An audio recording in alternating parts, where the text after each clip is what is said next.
Gelader. Bonjour. Vous êtes candidat au vice-bâtonnat à l'élection qui aura lieu le 29 novembre.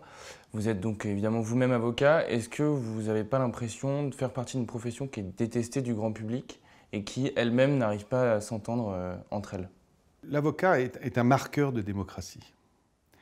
Quand une dictature s'installe, la première chose qu'elle fait, c'est museler la presse. La deuxième, c'est museler le barreau. Et après, elle fait son œuvre. Elle est tranquille. Donc il est absolument intolérable qu'on n'ait pas conscience de ça et du rôle prépondérant de la défense dans une démocratie. Alors c'est vrai que pour cela, il faut que les avocats soient exemplaires. Et c'est pour ça qu'ils ont une déontologie forte.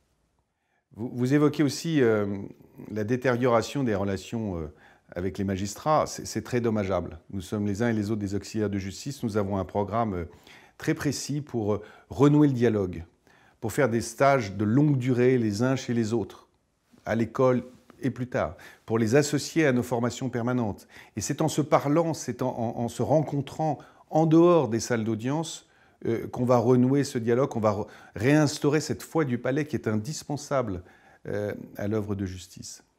Quant aux relations avec les confrères, c'est intolérable toutes les incivilités que l'on constate aujourd'hui et dont se plaignent les confrères.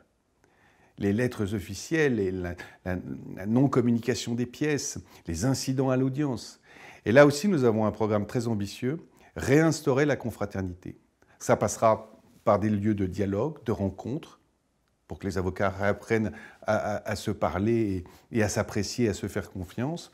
Mais ça passera aussi par des sanctions, des poursuites disciplinaires, des rappels à l'ordre et une publicité donnée sur ces rappels à l'ordre lorsqu'il y a des confrères qui se comporteront très mal. Justement, dans le monde entier, le barreau de Paris est considéré comme le barreau des droits de l'homme. Est-ce que c'est toujours le cas aujourd'hui? Et si oui, est-ce que vous avez des exemples qui le prouvent? Oui, ça c'est resté intangible grâce à l'œuvre de nos bâtonniers depuis 30 ans, qui à chaque fois qu'il y a un avocat dans le monde, en Asie, en Afrique, en Amérique du Sud, même en Europe, qui est inquiété, parce qu'il fait son métier d'avocat, parce qu'il défend, le bâtonnier de Paris intervient souvent personnellement. Et là, l'intervention du Conseil de l'ordre du bâtonnier de Paris a permis la libération de 2 avocats kurdes qui n'avaient que le tort d'être kurdes et de défendre d'autres Kurdes devant les tribunaux turcs, qui a obtenu leur libération après un long combat. Alors je ne vous dis pas qu'on résout tous les problèmes, mais en tout cas, on se fait connaître, et de ce point de vue, le bâtonnier de Paris et son vice-bâtonnier sont une forme de secrétariat des droits de l'homme. Nous avons même dans notre programme plusieurs idées pour que les confrères aient vraiment le sentiment qu'on est là pour les protéger, et on va mettre en place un service d'urgence qu'on va appeler SOS atteinte aux droits de la défense, dans lequel sera présent un permanent à l'ordre, pénaliste, membre du Conseil de l'ordre ou ancien membre du Conseil de l'ordre, qui sera là pour intervenir immédiatement dès lors qu'un avocat sera maltraité par un juge d'instruction, par un greffier, par un parquetier, par un policier en garde à vue. Et dès lors que nous estimerons que c'est à tort, évidemment, nous interviendrons avec toute la force de l'ordre et du bâtonnier. Sur l'exercice professionnel des avocats, on entend souvent dire que le secret professionnel des avocats est souvent bafoué. Est-ce que vous confirmez? Et si oui, qu'est-ce que vous comptez faire contre ça? Le secret professionnel des avocats n'est pas un attribut de l'avocat. C'est en fait une garantie constitutionnelle offerte aux citoyens, aux justiciables, qui, lorsqu'il se rend chez un avocat, doit avoir la certitude que tout ce qu'il lui dit est protégé par le secret. Et tout ce qu'il lui dit, y compris au téléphone. Et ce qui n'est pas tolérable, c'est qu'aujourd'hui, un bon moyen pour réunir des preuves contre des personnes qu'on soupçonne consiste à le mettre sur écoute et espérer qu'il soit en ligne avec son avocat, parce qu'il croira benoîtement que tout ce qu'il lui dit est absolument secret, et révélera alors peut-être des éléments qui viendront conforter sa culpabilité. Sur la question des nouvelles technologies, je crois que ça fait également partie de votre programme, on a l'impression que la déontologie des avocats va à l'encontre de ces nouvelles technologies et finalement met un barreau de Paris en retard par rapport à ces nouveaux moyens de communication et à ces nouvelles technologies. Qu'est-ce que vous proposez, vous, pour que la déontologie des avocats s'adapte justement à ces nouvelles technologies? La déontologie n'a jamais été un frein au développement. C'est un sauf-conduit. C'est en respectant sa déontologie que l'avocat est respecté et respectable. Mais la déontologie doit s'adapter. Elle n'a cessé de s'adapter depuis 200 ans qu'elle est posée dans nos textes. Évidemment qu'elle s'adapte à l'évolution du métier, à l'évolution des techniques, à l'évolution des relations entre un avocat et son client et les juges. Donc c'est un corpus de règles qui doit s'adapter.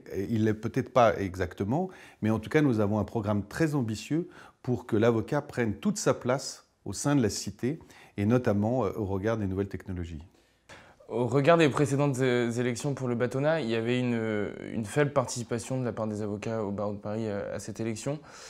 Qu'est-ce qui peut faire changer les choses et est-ce que vous espérez une participation différente pour cette élection-là?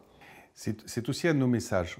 Il y a deux grandes injustices au barreau. Un, c'est la petite place qui est réservée aux femmes alors qu'elles représentent 57% des effectifs, et notamment à la tête du barreau, et c'est pour ça que je suis très content que Marie-Aimée soit en numéro 1. L'autre injustice, c'est la mauvaise image de l'ordre. Alors là, il va falloir faire beaucoup de pédagogie et expliquer aux confrères que sans l'ordre, le barreau serait une véritable jungle, que nous rendons d'énormes services à tous les stades de l'évolution de la profession, depuis l'école jusqu'à la sortie. Et donc ça, il faut le faire savoir. L'ordre n'est pas occupé de profiteurs, mais de gens qui rendent service aux confrères. Et les membres du Conseil de l'ordre qui font ça bénévolement occupent une grande partie de leur temps pour résoudre les problèmes des confrères. Et ça, on le fera savoir.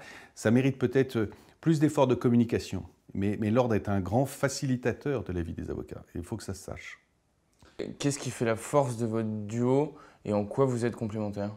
Nos parcours sont complémentaires, même si nous connaissons depuis toujours. Elle est du barreau d'affaires, moi je suis du barreau judiciaire.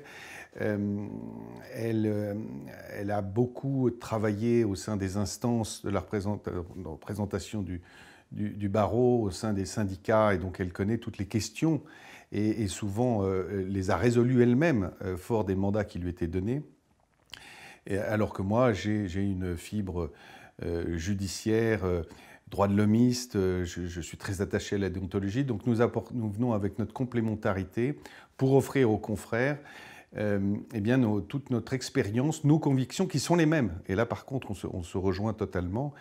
Nous avons les mêmes idées pour le barreau, nous avons le même projet pour le barreau, les mêmes convictions, mais nous enrichissons cette conviction, ces idées, notre programme, de nos expériences respectives qui sont différentes, mais qui sont complémentaires.